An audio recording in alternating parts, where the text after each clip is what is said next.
পুরনো বউকে অস্বীকার করলো চন্দ্র, এই নিয়ে নতুন অশান্তি। সম্পত্তি নিতেই এই বাড়িতে হাজির। সব বুঝেছেন কুমু। সোহিনী ও বরের চাল বুঝে গিয়েছে। বরের ইশারাতে মিথ্যে বলছে কমলিনীকে। আসল সত্যিটা কি ধরা পড়বে? এই সিরিয়ালে যা দেখানো হচ্ছে তা সত্যি অবিশ্বাস্যকর। কি হতে চলেছে আগামী পর্বে দেখুন আজকের ভিডিওতে।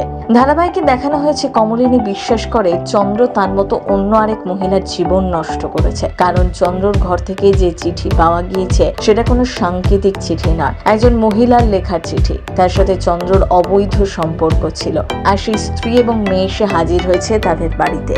যখন মিডিল কমলিনীর হয়ে কথা বলছে, তাকে সাপোর্ট করছে ঠিকই, তখনই কলিং বেল বেজে ওঠে। দরজা খুলে দেখে সামনে দাঁড়িয়ে একজন ভদ্র মহিলা আর একটি ছোট মেয়ে। তারা এসে চন্দ্রের খোঁজ করতে থাকে। কুর্চি তাদের ভেতরে নিয়ে আসে। মেয়েটি ভেতরে এসেই চন্দ্রকে জড়িয়ে ধরে বাপি বাপি বলে সম্বোধন করে।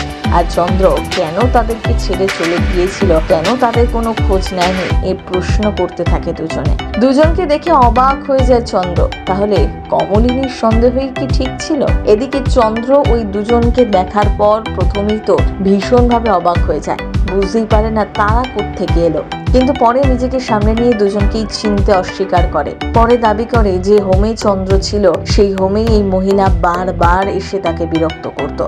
সাথে এটাও দাবি করে এই মহিলার স্বামীর অনেক গোপন সম্পত্তি, টাকা পয়সা লুকিয়ে রেখেছিল। আর তাদের বাড়িতেই ওই মহিলার স্বামীকে গ্রেফতার করতে গিয়েছিল চন্দ্র। তারপর সেখান থেকে তার স্মৃতি হারিয়ে যায়। তাদের বাড়িতেই চন্দ্রকে আটকে রাখা হয়েছিল। এই সমস্ত নানান আবোল তাবোল গল্প একের পর এক বলতে থাকে চন্দ্র। আসলে চন্দ্র বুঝতেই পারেনি তার দ্বিতীয় স্ত্রী এবং সন্তান তাকে খুঁজতে খুঁজতে এই বাড়িতে চলে আসবে। এরপর কমলিনী এসে মহিলাকে তার নাম জিজ্ঞেস করে। মহিলাটি তার নাম জানায় সোহিনী।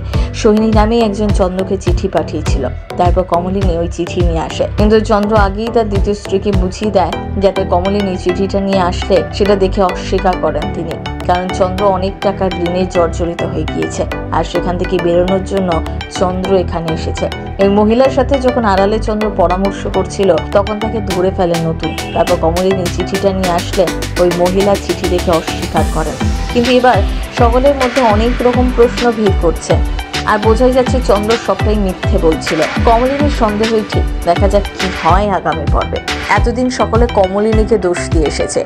এবার চন্দ্রর রূপটাই বলে দেবে আসল দোষটা কার। ছেলে মেয়েরাও চিনতে পারবে তাদের মাকে। বোঝাই যাচ্ছে এবার ধামাকা পর্ব আসছে চিরসখাতে। দেখতে হলে চোখ রাখুন টিভির পর্দায়। আর ছোট ছোট আপডেট জানতে আমাদের ভিডিও দেখতে ভুলবেন না। সিনে চক্র ব্যুরো।